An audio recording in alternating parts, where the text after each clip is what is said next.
Good day mga ka-painters. Ngayon mga ka-painters, magre-repaint po tayo ng gate na to mga painters. Nakita niyo po. Yan yung po yung gate na i-repaint natin. Pero ibabalik po natin kung ano yung itsura niya mga ka-painters. Kaya po natin i-repaint yan mga ka-painters kasi nabaklas po yung mga wood effects na ginawa dito mga ka-painters. Bali wala po kasi siyang top coat mga ka-painters. Kaya talagang namuti po yung pinaka-wood effects niya. Ang gagawin natin dyan mga ka-painters, hindi natin siya babaklasin.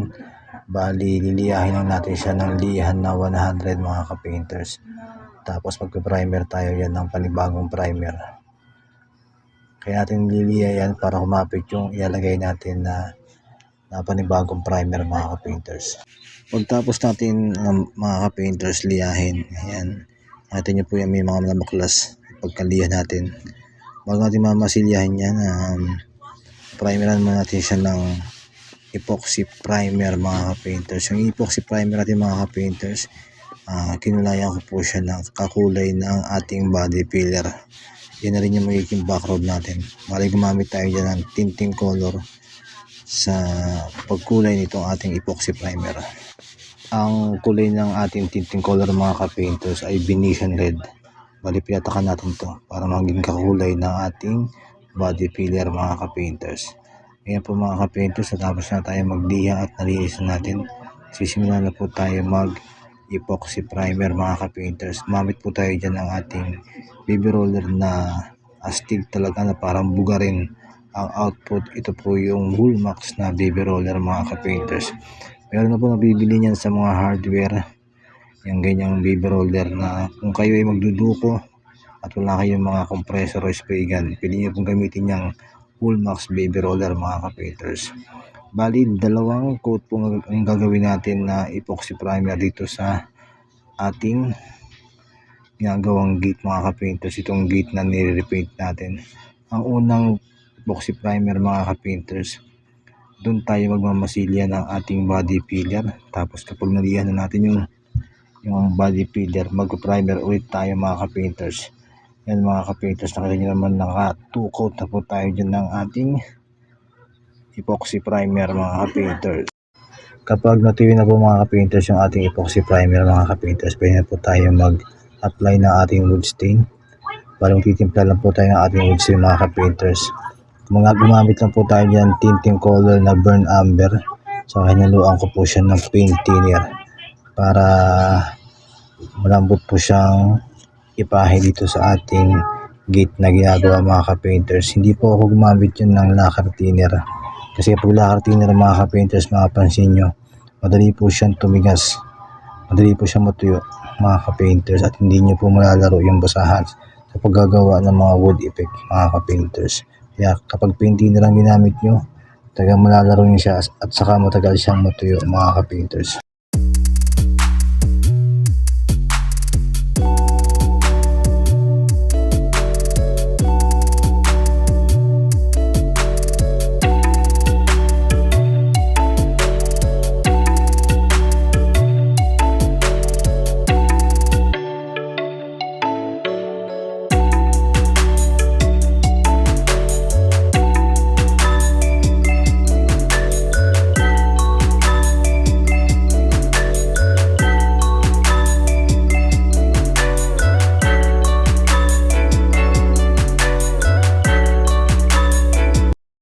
Ito na po mga ka-painters, natapos na po tayo maglagay ng wood stain at nakapaglagay na tayo ng mga wood design dito sa gate na ginagawa natin mga ka-painters. Yan, nakita nyo naman po. Okay na po siya at pwede na po siyang ipitan ng ating sanding sealer mga ka-painters. Ito na po mga ka-painters, kasalukuyan na po tayo nag-a-apply ng ating sanding sealer mga ka-painters. Ang ginamit po natin dyan na sanding sealer is Boysen sanding sealer. Ang kahalagahan po nito pag-iipit ng sanding sealer mga ka-painters, hindi na po mabubura yung ating nilagay na wood effect yung design. Kahit hawakan po siya o hindi sinasadyang hawakan, hindi na po siya mabubura mga ka-painters. Ito na po mga ka-painters, natapos na tayo mag-sanding sealer dyan. Bali 2 coat po yung ginawa natin na sanding sealer dyan mga ka-painters. Pero bago tayo magta-top coat, maglalagay mo tayo ng masking tape. dyan sa gitna, pati yung sa may border ng gate mga ka-painters, kasi meron tayong lalagay dyan na automotive block para yun yung pinaka-design niya.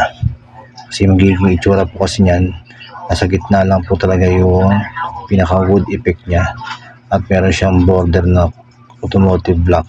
At sa pinakagitna niyang lining, meron din po siyang kulay itim na automotive mga ka-painters. Yan na po mga ka-painters, napalagay tayo ng tape, tsaka nakapag-umpisa na rin tayo maglagay ng ating automotive block mga ka-painters. Yan, ang kahalaga na paglalagay ng masking tape na number 1 ay para hindi lumagpas ang ating pipintura ng ating automotive block at hindi doon tumulo doon sa na meron ng sanding sealer mga ka-painters, kasi baka matuluan yun tapos pupunasan natin ng lacquer thinner, baka magkaroon ng damage doon sa ginawa natin at nakasanding sealer ng mga wood effect design mga ka-painters. Kaya naglagay tayo ng ating masking tape at saka para din po diretso yung pagkakakating natin ng kulay black mga ka-painters. Yan, nakita nyo naman po, tapos na po yung mga design sa gitna, bali yung gilid na lang po mga ka-painters yung lalagyan natin yung pinaka border niya mga ka-painters. Yan, natanggal na natin yung masking tape dyan. Okay na okay po, yung border na lang po yung nalagyan natin ng tape. Mamaya po makikita nyo po yung pinaka-itsura nyan bago tayo mag top coat. Ito na po mga ka-painters yung pinaka-itsura niyan mga ka-painters kapag nakompleto na at meron na siyang border na kulay black saka yung sa gitna mga ka-painters yan. Yan na po yung pinaka-itsura niya, pero wala pa po top coat yan mga ka-painters. Bali ngayon pa lang tayo mag-top coat. Bali ang gagamitin natin dyan pang top coat mga ka-painters, ito red na European paint na mirror finish mga ka-painters. Yan po yung gagamitin natin na pang top coat dyan. Yan, clothing tayo dyan ng European thinner mga ka-painters. Sa mga hindi pa po nakaka-subscribe ng aking YouTube channel, please subscribe Gary Construct TV para update kayo sa mga bagong video ko na nalabas about painting works, construction technique. At sa mga nais mo pagawa sa akin ng mga ganitong design sa kanilang mga gate or about sa construction mga ka-painters, kung ipapagawa po kayo, pwede niyo po akong i-message sa aking FB account na Gary Construct Painters, and please follow my FB account na Gary Construct Painters, and please subscribe Gary Construct TV sa aking YouTube channel mga ka-painters.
Ito na po mga ka-painters, tapos na po yung ating gate na ginagawa mga ka-painters. Yan, nakapag-top coat na rin po tayo dyan ng 2 coats ng ating Weber na urethane top coat mga ka-painters. Yan, napakaganda po niyan mga ka-painters.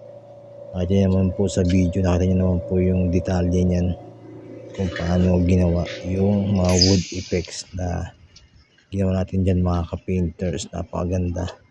Pati po yung kulay black ng mga ka-painters, pinugahan natin ng ating top coat na Weber na urethane mga ka-painters. Yan, nakita niyo naman po, napakaganda at napakaangas hanggang dito sa loob mga ka-painters. Natapos na po natin yan. Maraming salamat sa mga ka-painters sa mga nanood ng ating video tutorial about sa pag-repaint ng gate. Maraming salamat mga ka-painters.